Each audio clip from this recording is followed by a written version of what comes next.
À la tribune cette semaine, nous accueillons Linda Bouchard de l'organisme Proche Aidant. Bonjour Linda. Bonjour. Qu'est-ce que l'organisme Proche Aidant? En fait, c'est un organisme qui vient en aide, comme le nom le dit, aux proches aidants. Les proches aidants, on pense souvent que c'est des personnes aînées, mais c'est pas uniquement des personnes aînées. Ça peut être un parent qui a un enfant qui est en situation de handicap, un adulte qui accompagne un conjoint qui a un accident d'auto, par exemple. Mm-hmm. Donc, c'est vraiment des réalités vraiment très différentes, là. Exact. Oui. Et c'est quoi l'élément déclencheur du fondement d'un organisme pour ça? Je pense que le grand besoin des proches aidants, nous, on est nés il y a 7 ans environ, c'est presque 8 ans maintenant. Mm-hmm. Le besoin à la base, je pense que pour les proches aidants, c'est de trouver une référence pour eux. Parce que dans le système de santé, c'est pas toujours facile de s'y retrouver. Mm-hmm. Fait que, de pouvoir avoir l'information, avoir accès aux services, je pense que c'est un petit peu ça la base de l'association. Exact. Et quelle région vous desservez? Seulement l'érable ou... Arthabasca-Érable. Arthabasca-Érable. Dans le fond, toutes les municipalités du territoire des Merci d'Arthabasca-Érable. Puis, c'est sûr que nous, notre point de service est situé à Victoriaville, mais on a des cafés-rencontres dans les municipalités. On en a Plessis-Ville, entre autres. Puis, si les gens veulent avoir des services à la maison, parce que c'est pas toujours évident pour eux de se déplacer, par exemple, si t'es un aîné puis que t'as pas de permis de conduire, donc on se déplace aussi à domicile, là, D'accord. dans les différentes municipalités d'Érable. Puis, comment dire, qu'est-ce qu'un proche aidant? Ou qui est celui qui en a besoin? Qui bénéficie de tout ça, en fin de compte? C'est un petit peu tout le monde, hein, parce que, si je donne des services à un proche aidant, par la bande, je rends service aussi à la personne qui est aidée, qui est malade, qui est en situation de handicap. Mm-hmm. Fait que, ça rend service un petit peu à tout le monde, finalement. Oui, donc vous aidez ceux qui aident. Oui, c'est ça. Parce que souvent, les organismes, pour en nommer quelques-uns, la Société Alzheimer, c'est sûr qu'ils vont travailler aussi avec les proches aidants, mais ils vont travailler davantage avec la personne atteinte. Mm-hmm. Même chose au niveau du cancer, on va travailler vraiment avec la personne qui a un handicap ou une maladie, alors que nous, on est là pour la personne qui va les accompagner. D'accord. C'est parce qu'elle aussi, on constate qu'elle a besoin d'aide. Exactement. Parce que dans le système de santé, souvent, la personne qui est aidée, elle a un dossier médical à son nom, mais la proche aidante ou le proche aidant n'a pas de dossier. C'est un souhait d'ailleurs qu'on a fait puis qu'on espère avoir des nouvelles avec la stratégie nationale qui devrait être déposée en février 2020. Là. Mm-hmm. Mais c'est ça, c'est que le proche aidant puisse aussi avoir un dossier médical à son nom pour qu'on puisse évaluer dès le départ sa charge mentale, ses préoccupations, son épuisement, tout ça, puis être en mesure de lui offrir des services qui répondent bien à ses besoins. Mm-hmm. Combien de gens bénéficient de vos services?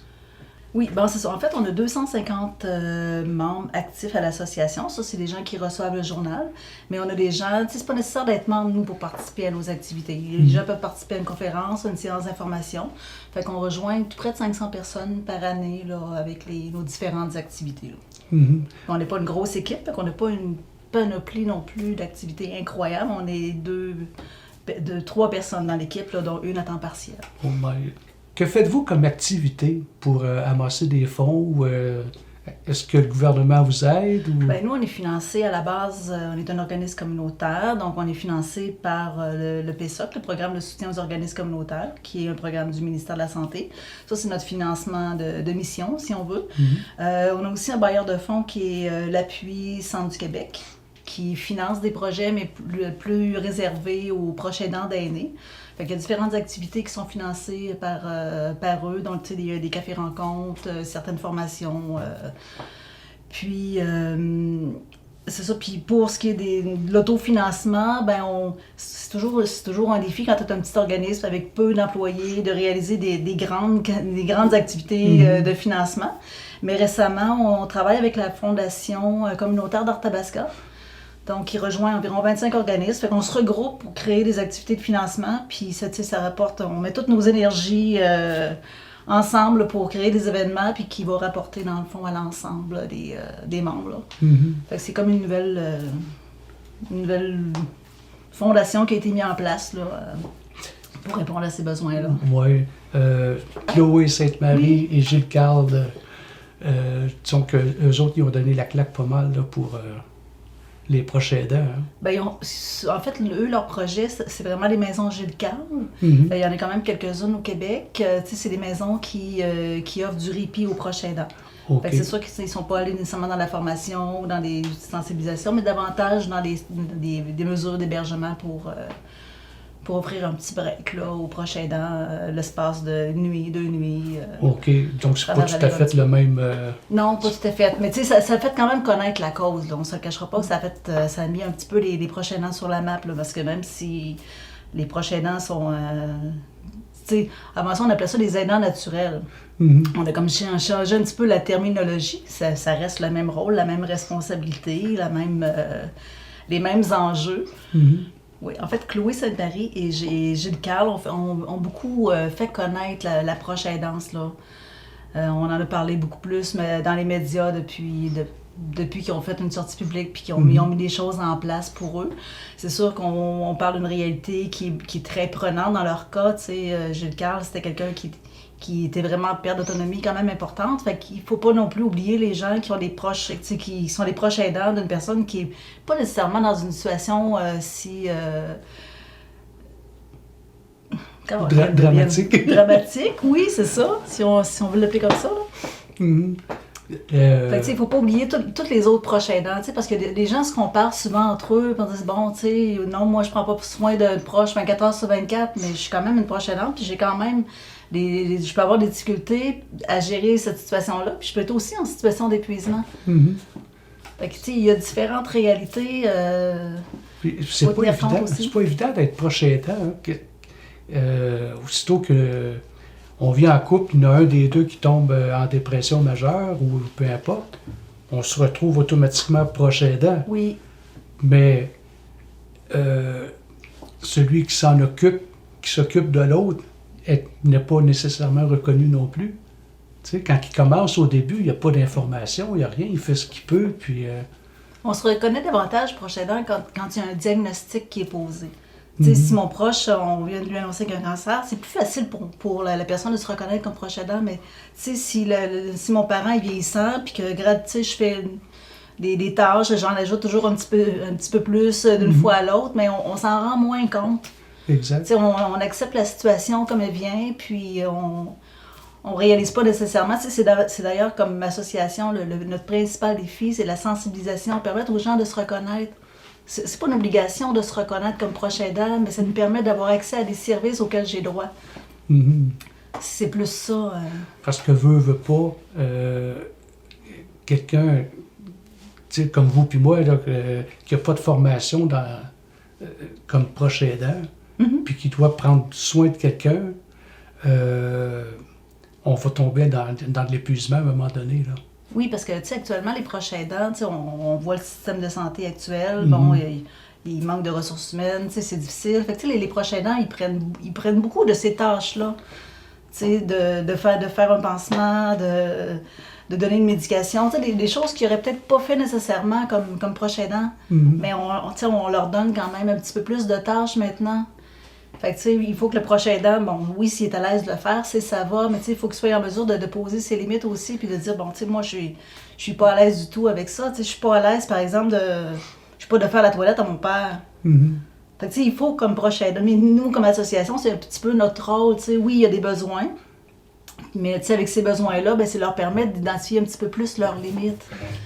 De dire là où, tu sais, bon, ça, c'est quelque chose que je suis pas à l'aise de faire, tu sais, puis ça me confronte tellement de faire que, tu sais, que ça m'épuise.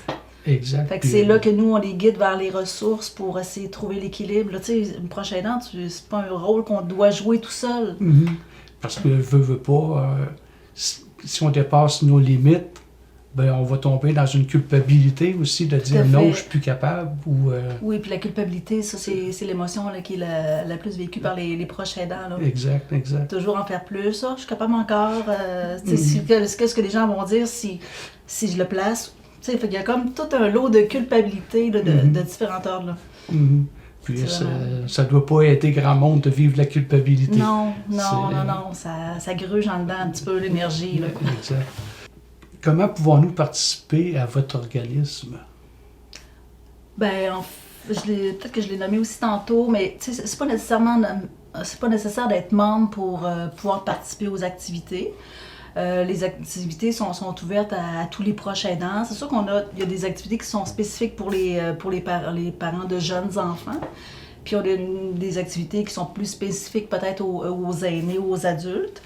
Mais dans le fond, si on a des formations, se faire reconnaître comme association, mais je pense que c'est davantage de faire reconnaître les besoins des proches aidants aussi. Exact. Être un ambassadeur, je reconnais un proche aidant parce que c'est mon proche, puis je sais qu'il est en train d'aider, mais il ne se reconnaît pas. Ben, c'est peut-être de lui en parler, puis de dire, bon... Exact. Ben, je pense que ça passe davantage par la sensibilisation, que ce soit par le partenariat entre organismes aussi. Il y a des choses qu'on peut faire ensemble pour se faire connaître mutuellement. Mais ça peut être aussi comme proche aidant. J'ai déjà été un proche aidant, je peux devenir aussi un ambassadeur, puis de faire réaliser aux personnes qui ne se conçoivent pas encore qui ne voient pas, qui pas encore conscient de son rôle, de pouvoir aller chercher les services. Je pense que c'est vraiment dans le bouche à oreille, c'est d'en parler le plus possible, parce qu'au Québec, on est une personne sur 4 proches aidantes. On va tous appeler à être proches aidantes un jour. Exact. Donc, c'est important, je pense, d'en parler pour que les services puissent se mettre en place aussi. Et qu'offrez-vous comme service? En fait, il y a différentes choses. D'abord, nous, notre objectif, c'est d'être à l'écoute des gens. Fait que, donc, c'est sûr qu'il y a du soutien individuel qui se fait. Par le soutien individuel, souvent, on va être en mesure de vraiment clarifier les besoins, parce que oui, il y a une tonne de besoins, mais on va définir c'est quoi les besoins prioritaires. Est-ce que c'est du répit? Est-ce que c'est d'avoir l'information sur une maladie? En tout cas, bref. Puis après ça, on va pouvoir les guider vers les bonnes ressources aussi du milieu. Là. On n'est pas, oui, on travaille auprès des proches aidants, une association de proches aidants, mais il y a d'autres organismes aussi qui travaillent autour de nous. C'est important pour nous de travailler en collaboration. Après ça, c'est sûr qu'on a des cafés-rencontres. Ça, c'est vraiment plus un groupe d'entraide. J'ai le goût de parler à un autre proche aidant, j'ai le goût de jaser, de briser ma routine, de briser l'isolement, de sortir de la maison. C'est l'endroit tout indiqué, les thématiques, puis ça, on en a appelé Sisville une semaine sur 2. OK. Puis les rencontres se déroulent au centre d'action bénévole de l'Érable. On a aussi une formation qui permet aux proches aidants de questionner son engagement, de questionner ses valeurs aussi par rapport à la proche aidance, parce que très souvent les gens pensent que si je suis proche aidant, c'est pour la vie, mais on peut ajuster ça aussi. On peut nuancer un petit peu ces valeurs-là, puis les re-questionner, puis de trouver une façon de mieux s'entourer aussi pour être un proche aidant, puis essayer de... L'objectiviser, c'est de ne pas s'épuiser à jouer ce rôle-là. Donc, une formation là-dessus. Puis on a aussi des ateliers qui visent davantage la reconnaissance du proche aidant. Puis se connaître en tant que proche aidant aussi. Qui je suis, moi, comme proche aidant? Comment je peux être un bon aidant? Puis c'est dans une approche aussi qui est orientée sur la pleine conscience. En fait, c'est aussi se monter une boîte à outils pour mieux gérer son stress. Que ce soit l'écriture, que ce soit la méditation, il y a des moyens pour mieux gérer le stress qui vient avec ce rôle-là. Ne pas oublier de vivre en aidant l'autre, là. Non, c'est ça. C'est pas toujours évident que de vivre avec une personne malade et reconnaître ses limites, puis se donner le droit de vivre aussi. Puis j'ai parlé beaucoup du rôle de proche aidant, mais au-delà du rôle, il y a aussi une expérience à vivre. Fait qu'il faut que cette expérience-là, elle soit gratifiante. C'est pour ça qu'il faut comme s'entourer aussi pour trouver les bonnes ressources, puis pas avoir l'impression d'avoir tout mis, puis d'avoir laissé sa peau au final. Il faut que ça continue d'être gratifiant aussi. Fait que c'est un peu l'objectif des formations puis des ateliers. Là. Donc vous faites des formations aussi? Oui. À quel endroit êtes-vous situé? Notre bureau est sur la rue Alice. On est situé à Victoriaville, dans l'édifice du Carrefour d'entraide bénévole. Mais comme je le disais tantôt, nous, on se déplace, on va dans les municipalités aussi. On se promène beaucoup dans l'érable, on va à domicile s'il y a besoin si le proche aidant manifeste le besoin de pouvoir jaser, puis qu'il ne peut pas se déplacer, par exemple. Fait qu'on se déplace à domicile aussi. Alors, comment pouvons-nous vous joindre? Ben, moi, je pense que le plus simple, c'est par téléphone. Puis il y a toujours un intervenant qui peut répondre aux besoins. Puis le numéro de téléphone, c'est le 819-795-3577. D'accord. Et vous avez sûrement un site Internet aussi, que nous allons l'écrire au bas de l'écran. Oui, tout à fait. Il y a plein d'informations pertinentes aussi. Alors, Linda, ça fait une belle entrevue. Je te laisse à toi le mot de la fin. Ben, j'inviterais peut-être les proches aidants qui... tu sais, de ne pas être gênés à demander des services. Tu sais, je sais des fois que vous êtes fatigué parfois, il y a beaucoup de démarches, tout ça, mais des fois, c'est la première chose. Des fois, juste pour ventiler, pour exprimer ce que vous avez... ce que vous vivez, tout ça. Puis nous, après ça, on va pouvoir vous guider vers les bonnes ressources. Tu sais, demander des services, de se reconnaître comme proche aidant, c'est pas nécessairement une étape vers l'hébergement non plus, là. Mhm. On est vraiment à faciliter le maintien à domicile, de vous outiller, Fait que ça vous fera des alliés aussi là, pour continuer ce parcours-là. Avoir un peu plus de Un ressources. peu plus de ressources. Ce fut Linda Bouchard de l'organisme Proche Aidant. Merci à tous. Merci.